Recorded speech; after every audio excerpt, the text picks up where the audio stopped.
Hey guys! So I finally got the title to work. I feel so proud. You can see, I don't know if you can see it up there, Mental Diet Millionaire Mindset. I was saying it earlier. I feel like a Gen Xer when it comes to technology. Like I only really use like Facebook and YouTube. But yeah, I gotta learn this live stuff sometime, so now is a good time. Make sure to like tag your friends, share this with them, tell them that I'm live. And if you don't already follow us on IG, make sure to do that because we're going to have more lives in the future. There's also more content on our YouTube channel. There's so much content on our YouTube channel, and we're doing a huge giveaway when we reach 1,000 subscribers. So yeah, you don't want to miss that. Sorry, if I look down, I'm just looking at my other phone. You know what's stuck in my head right now? You Rock My World by Michael Jackson. I was just singing it like nonstop since last night. And then I go on the actual video and then there's a comment and it's like, you came here because this song was stuck in your head and you haven't heard it in years. And it just jumped into your head. And I was like, how do you know? Oh my God, that's so true. It's gonna be playing in my head this whole live. Anyways. Yes, I want to talk to you guys about mental diet because it's so important. Like, if you don't have your mind right, you can't achieve anything in life. We talk a lot about entrepreneurship and business and stuff because we talk about like building your dream life, creating your dream life and everything like that. But we do want to like share like actionable tips and actionable like methods and stuff in order to do that. So one way to do that is to create financial freedom for yourself. You can't have a wonderful life if you're worried about bills. You can't have a wonderful, beautiful life if you can't afford the things that you actually want. So we have like on our YouTube channel, especially so many different, well, right now I think we're just focused on KDP and a little bit of Etsy print on demand because those are two very simple business models that you can get into with very little money down, and we've made a lot of money with those. Like with Etsy, that was our first successful online type of business, and it made us like working part-time on it. Was it 8 months? We made like basically 100K, like nearly 100K in sales. We were able to pay off so many bills, so many credit cards. That just really helped us, and it also helped us just like emotionally to know like this is possible, like making money online is possible. We have the course, I think it's in the bio. If you go to my link tree, then I think it's there. And then also right now we're working part-time with like Amazon Kindle publishing, and that is a great passive income method. Like every month we get paid for books that we published last year, months ago. So I would definitely recommend that one too. That was really cheap to get into, and we started earning money very quickly as well with that one. You do have to put money up front if you don't want to write your own books, but we have a course that we dropped with our exact methods, our exact strategies, and it is on sale right now if you want to check that out. We did last December like 18,000. Was it 18,000? I know I did more than that in sales, but like I don't remember. It was like I made that video on our YouTube channel so long ago. But anyway, yeah, check all that out if you want to take action. It's third quarter. I can't believe it. We have 6 months left in the year. You only have now to December to start a business this year, because like in October to start and grow a business, sorry, because in October to December, that's when most companies are in the black, which means that they're scaling, they're profiting. So all year a lot of businesses are in the red, or they're like doing a lot of promo and lots of just doing a lot of building, doing a lot of growing, and then pure profits in October to December. So that's why people talk about Q4. We like as business people, we also love Q4. It's a little stressful though because like right now we only have 3 months to really prep and make sure that we have a really good Q4, but it's exciting. It's like good stress. Anyway, yeah, back to mental diet. I wanted to say that you have to be so careful of the people that you're around. It can hurt or help you in life to surround yourself with the right or wrong people. I hope that doesn't sound confusing. Like people who are negative, people who are naysayers, people who shoot down your dreams, who shoot down your ideas. Like sometimes they're doing it because they want to protect you, because they don't want you to take any risks, even though life begins outside your comfort zone. But most people, they want you to be safe. But to be safe is to live a normal life. And most people are living a normal life that is not satisfying to them at all. They're not happy with it. But they'll try to like rope you into that to keep you safe. So you have to be really careful of like not listening to those type of people. No offense, sorry, parents and friends and stuff. But you become like the 5, is it the 5? I think that's the saying. You become like the 5 people that you hang around most, and your network becomes your net worth. You tend to make the same amount of money as the people that you are around the most, that you're listening to the most. So if you got friends who don't do much, like, be honest with yourself. If you have friends who are like a little bit bummy, they kind of hang around, they're always just chilling. Every time you ask them, hey, what's going on? What are you doing? They don't got much going on. They haven't really changed any, like, they haven't really grown in years. Like, from when you knew them till now, they're basically the same. Maybe same job, maybe same income, maybe same, you know, spiritual growth, or maybe same health, you know, like whatever you're focusing on. If you notice that your friends are really not moving in that direction, you might want to distance yourself a little bit. You might want to distance yourself. Like, not to say never hang out with them, not to say don't love them, but some people do have to be loved from a distance to a degree because you don't want to be like them. There's no shade on them, but you don't want to be like that. When it comes to family, it's a little bit harder because you can't really get away from family, especially if you live with them, but you can control the content that you consume.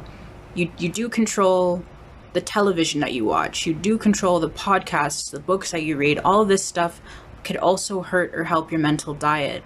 And I'm going to use myself as an example. Like, even though I'm Canadian, we get a lot of American news. So a couple of years ago when we were really being, was it like a couple? Maybe it was like 3-4 years now. But like when the news was showing a lot of like American news, it was showing us pure like black trauma porn, basically. It was, you know, pure police brutality. And I remember feeling traumatized. I remember feeling upset, feeling scared, feeling like angry about what was going on. And then I would try to get more information on what was happening. And I didn't really realize at the time that like you do have to be careful of like all news, including what you see on TV, because everyone has their narrative and their agenda that they're trying to push and their reason for pushing it. And I didn't know that at the time. I thought the news was just reporting what was going on in the world. I didn't think they were trying to incite anything, trying to, you know, traumatize purposely or anything like that. So at the time I was looking for more information on this type of stuff. So I would go to like YouTube. I would watch YouTubers talking about this type of stuff. I would read on this type of stuff, and it just made me more scared, more upset, you know? And I did find that year as well, not only was I in a bad headspace, but like, I don't know, it affected my pockets. I was pretty freaking broke that 1 year. And I was, also pretty unhappy. And I had to take a step back. I had to be like, let me just step back, because this doesn't help me. Like, there's nothing I can do about what's going on. And then I'm broke as fuck. Oh, yeah, I was like, no, I gotta change something. Something has to change. And so I just actively started looking up content that was gonna help me to grow, and that was gonna be stuff that I was interested in becoming. So I wanted to be more positive. I wanted to be more financially secure. So I started just searching for that type of stuff, and I found a bunch of inspiring, amazing people, and I was like, yes, these are my people. This is where I want to be. This is what I want to do, you know? And when I started to focus on these people, I noticed that we started making more money. There's all these different things that I can learn spiritually. There's all these new like things that I didn't know about health before that I'm learning right now.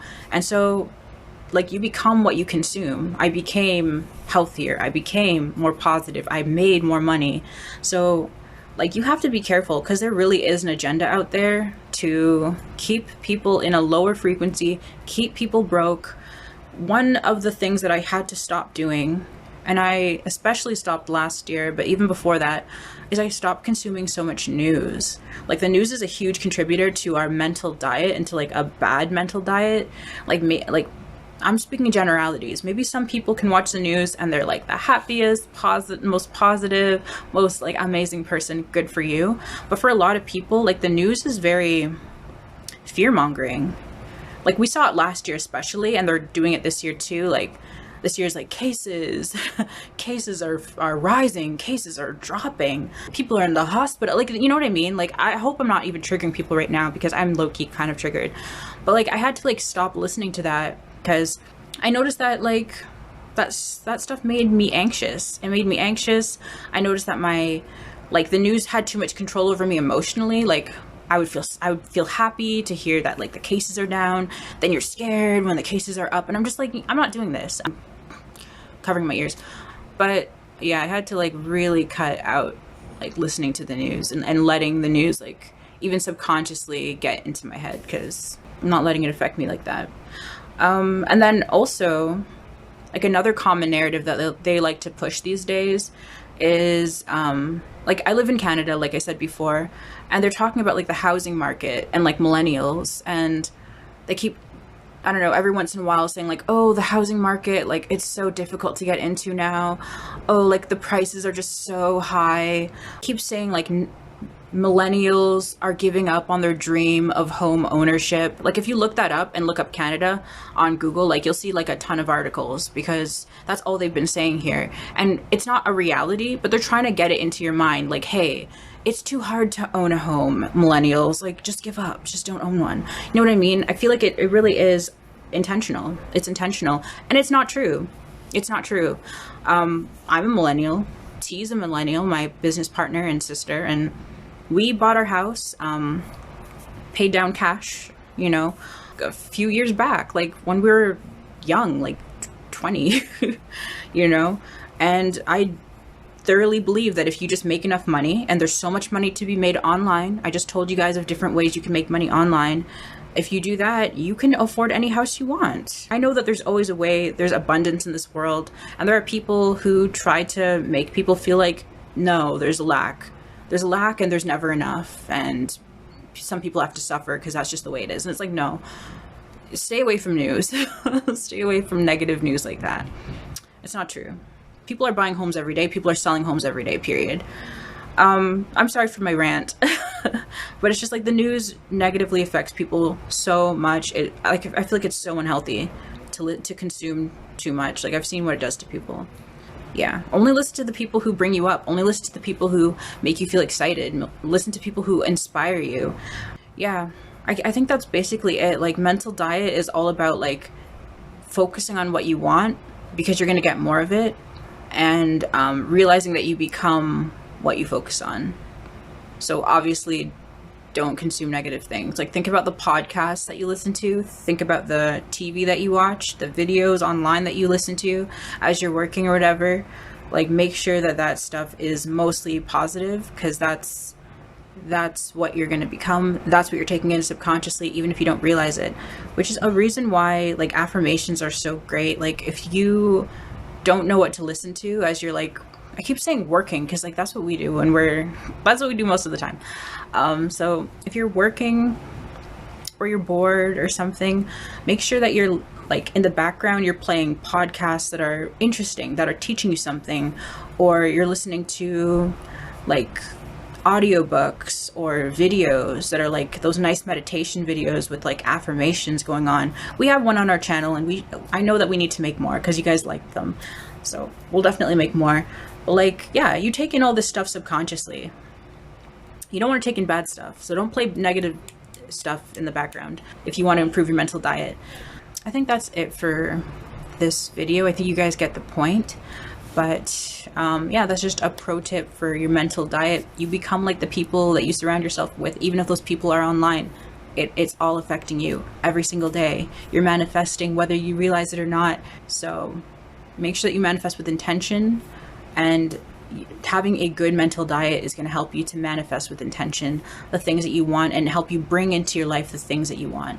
I think I'm going to end it for now, but yeah, make sure that you guys subscribe to our YouTube channel. Make sure that you are following this Instagram. Give me in the comment section, what do you guys do to improve your mental diet?